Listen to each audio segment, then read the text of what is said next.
Ya, ya. Assalamualaikum, Ustaz Jamal. Ya, Waalaikumsalam. Ya, apa kabarnya? Alhamdulillah Ya, sehat-sehat. teman-teman, pada kesempatan kali ini kita ada tamu spesial gitu kan, dai dari Sumatera Barat, itu khususnya daerah Mandeh ya, itu tempat wisata gitu kan, tempat wisata yang cukup eksotis dan indah sekali gitu kan ya. Perlu kita tahu bahwasanya di daerah Mande ini gitu kan ya, eh, kalau kita melihat eh, kondisi masyarakatnya gitu kan ya, terutama tentang keislamannya ya, sangat-sangat mengkhawatirkan. Nah ini kita kedatangan tamu dai yang bertugas di daerah Mande gitu kan ya. Kita ingin mencoba untuk menggali informasi itu bagaimana eh, tantangan-tantangan dakwah di daerah Mande. Iya. Jadi mohon Ustadz diberikan informasi ke masyarakat luas bagaimana sih kondisi keislaman di Mande dan apa saja tantangan dakwah di daerah Mande pesisir selatan. Mangga Ustadz. Ya. Bismillahirrahmanirrahim. Assalamualaikum warahmatullahi wabarakatuh. Waalaikumsalam warahmatullahi wabarakatuh. Ya, salam kenal semuanya. Saya Muhammad Jamalul Lail. Saya berasal dari Cirebon dan kebetulan saat ini kurang lebih sudah hampir 3 tahun masuk tahun ketiga saya membersamai masyarakat Mandeh untuk menyebarluaskan kembali agama Islam di tanah Minangkabau. Pada awalnya saya mengira semua masyarakat Minangkabau itu memiliki darah keislaman yang sangat kental gitu ya. Iya. Iya. Namun ternyata itu hanya pada kota-kota tertentu saja mungkin ya. Karena selama ini kurang lebih hampir 3 tahun saya berdakwah di Sumatera Barat, sudah banyak kiranya kota-kota yang saya kunjungi seperti Kota Padang, Pariaman, Padang Panjang, sampai ke Bukit Tinggi.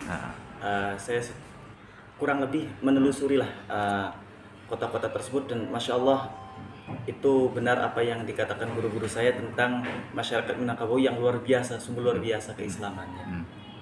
Kebetulan saya ditugaskan untuk menjadi dai wilayah di daerah Mande atas dasar nama program yang bernama Kampung Quran ya. Iya. Jadi Kampung Quran itu sendiri ialah sebuah dakwah, wilayah dakwah yang dimaksudkan untuk menetapkan nilai-nilai keislaman khususnya berfokus kepada pendalaman Al-Quran ya. Kenapa Mandeh itu yang dipilih?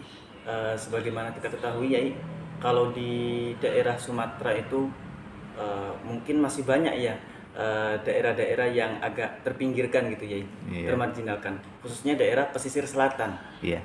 Di pesisir selatan itu kurang lebih sama kasusnya sebagaimana yang terjadi di Mande. Mande itu dulu merupakan daerah terisolir, jadi kurang lebih akses jalan dan juga hal-hal lain itu tidak sampai masuk ke dalam kota Mande, atau mungkin masuk tapi tidak teroptimalkan dengan baik gitu ya. Kalau kita melihat sekarang Mandeh di internet mungkin itu kita akan melihat bagaimana wilayah yang sungguh eksotik ya, sungguh eksotis, bahkan julukannya itu Raja Ampat Sumatera Barat. Jadi pesisir selatan tuh ikonnya Mandeh ya. Iya, betul, betul ya. Ketika menyebutkan pesisir selatan orang tidak kenal, tapi ketika menyebutkan Mandeh, iya, ada kan gitu. Betul ya.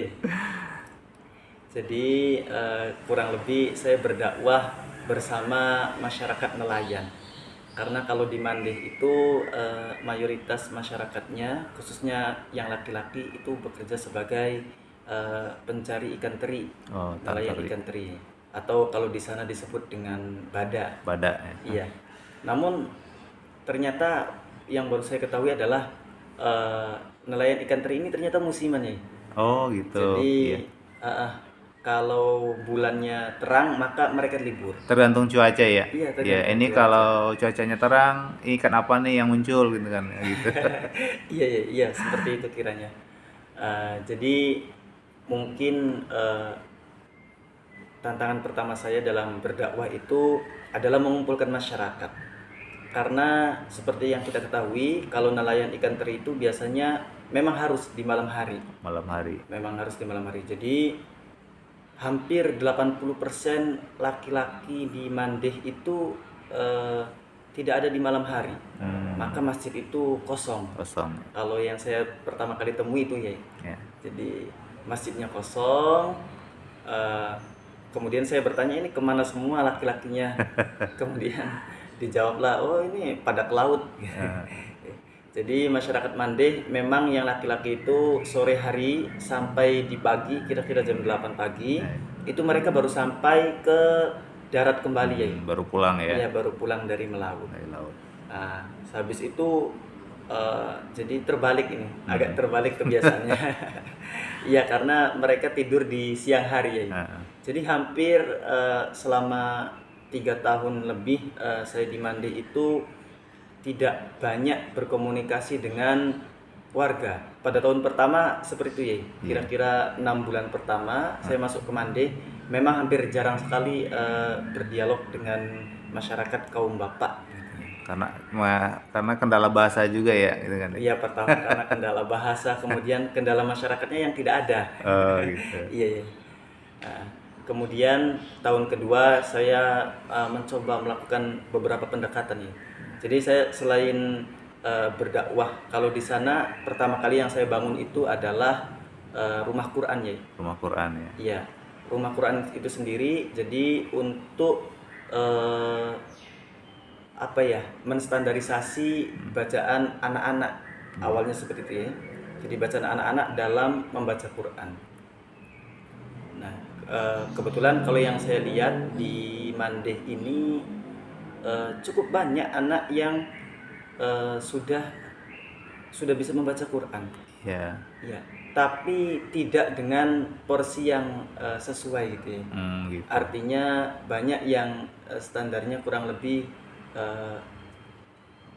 tidak benar ya, mungkin ya, bisa dikatakan seperti itu ya. Hanya sekedar bisa membaca saja ya. Iya, hanya sekedar bisa membaca saja. Bahkan beberapa pemuda itu juga seperti demikian gitu. Jadi hampir semuanya hanya sekedar bisa membaca. Iya. Bahkan mungkin tidak bisa sampai ke tingkat yang fasih gitu. Fasih ya.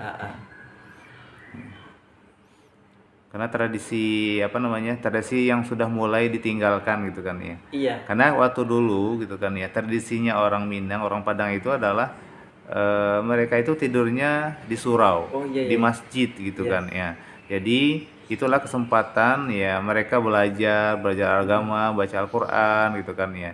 Jadi dengan semakin kesini budaya itu semakin tergeser gitu kan ya, dan sangat jarang kita temukan ya Setia gitu kan ya. Sekarang itu anak-anak yang tidur di surau ya. Iya betul ya. Jadi memang kalau saya mendengar dari Jawa itu bagaimana masyarakat Minangkabau itu tentu yang dikenal dua hal ya. Iya. Kalau tidak bisa ngaji ya bisa bersilet atau bisa bersilat gitu. Silat ya. Namun ketika saya ke sana dua-duanya ini hilang. Khusus di Mandeh mungkin ya. Khusus di Mandeh ini kurang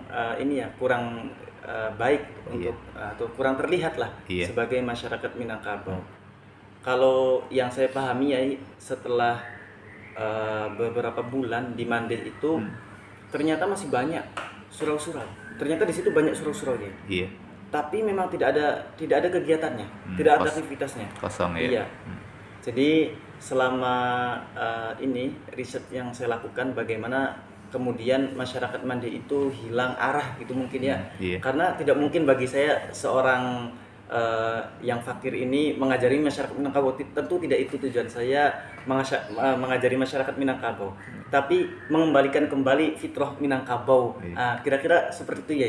Jadi membersamai kembali masyarakat Mandeh menuju kepada fitrah Minangkabau yang sesungguhnya gitu ya. Kalau dari surau-suraunya saya ketahui di situ itu banyak yang mengikuti dulu Thariqah Syatoriyah ya. Syatoriyah. Iya. Thariqah Syatoriyah mungkin yang pusatnya di Pariaman ya. Di Ulakan Syekh Burhanuddin ya. Syekh Burhanuddin Ulakan. Iya. Ya betul ya.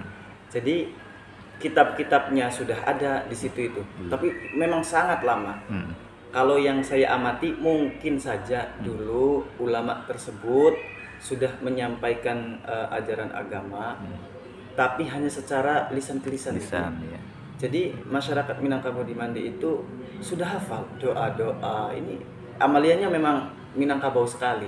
Tapi banyak yang akhirnya salah ucap gitu ya, mungkin ya salah ucap, atau mungkin karena hanya dari mulut ke mulut karena ngajinya istilahnya ngaji kalong gitu kan ya. Betul. Ngaji kuping ya, jiping ya.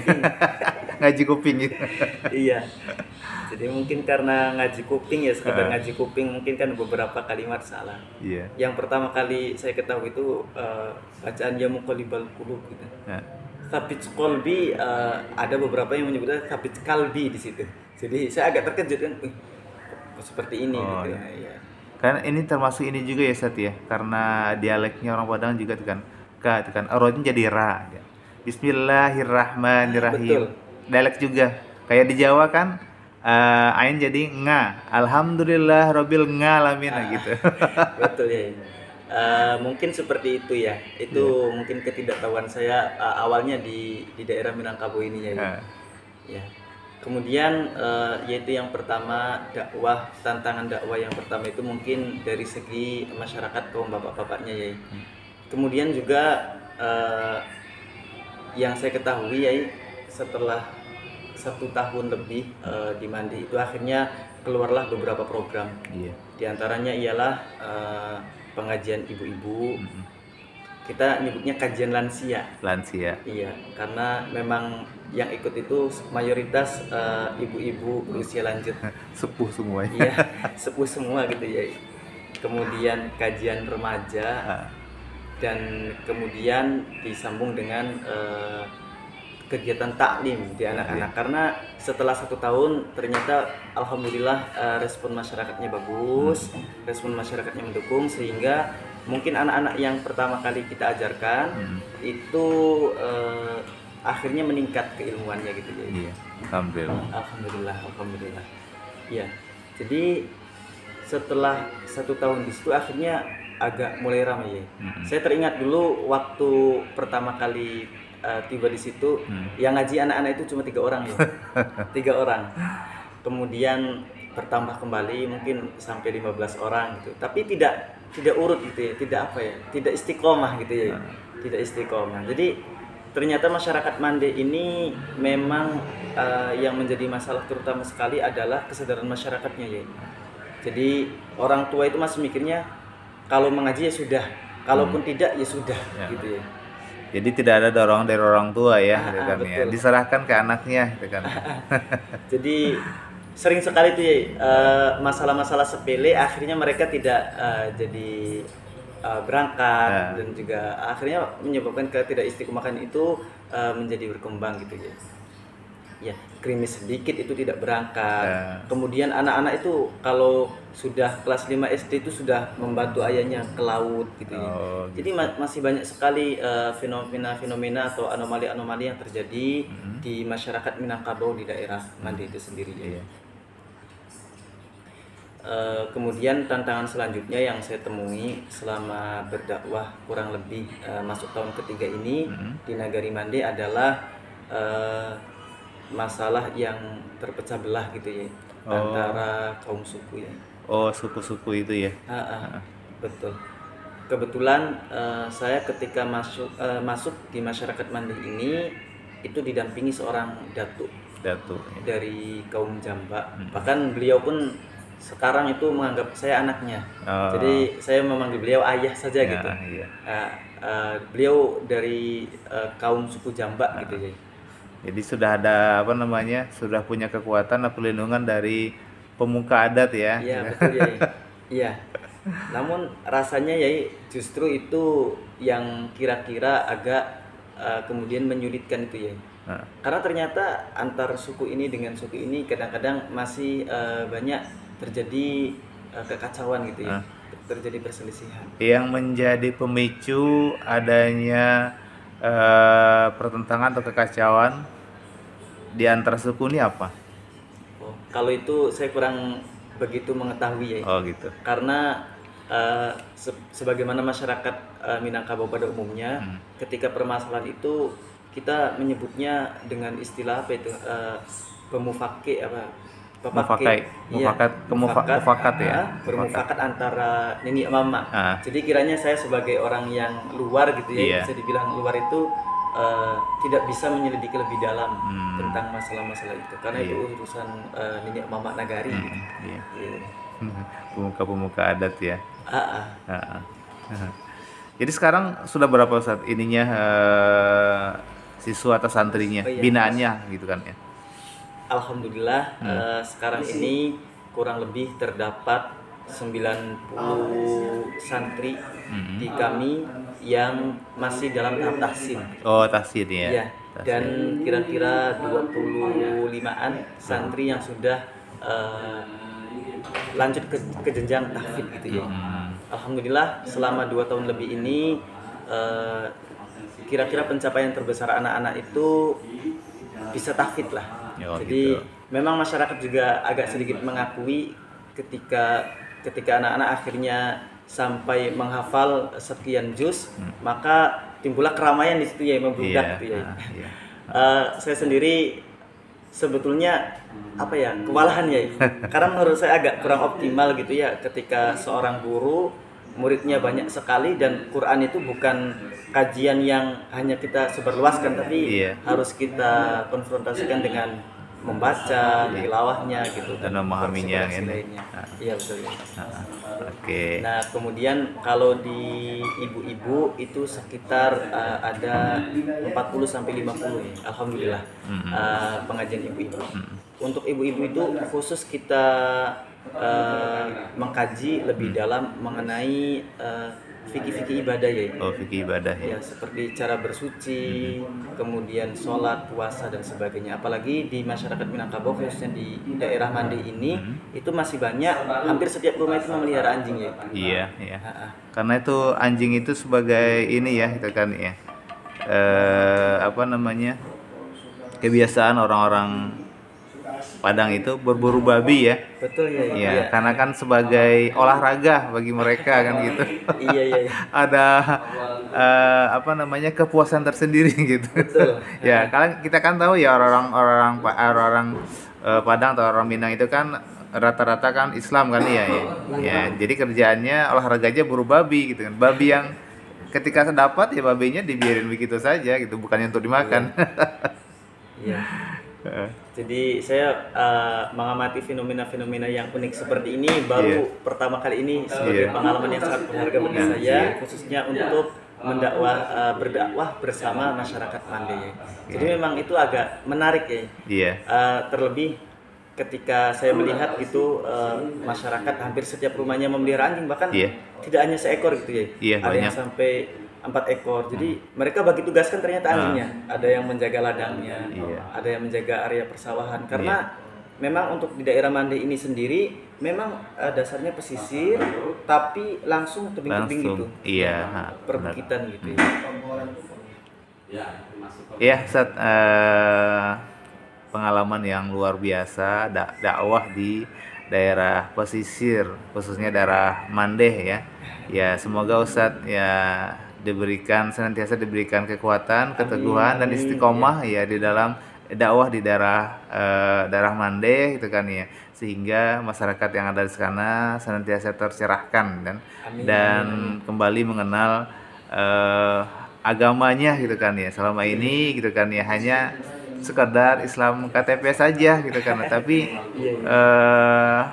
apa yang tidak mengenal apa yang menjadi kewajiban mereka dengan di dalam Islam itu sendiri ya. Iya, terima kasih Ustadz waktunya. Iya, semoga Ustadz senantiasa diberkahi dan panjang umur. Iya, terima kasih Ustadz. Assalamualaikum. Waalaikumsalam warahmatullahi wabarakatuh.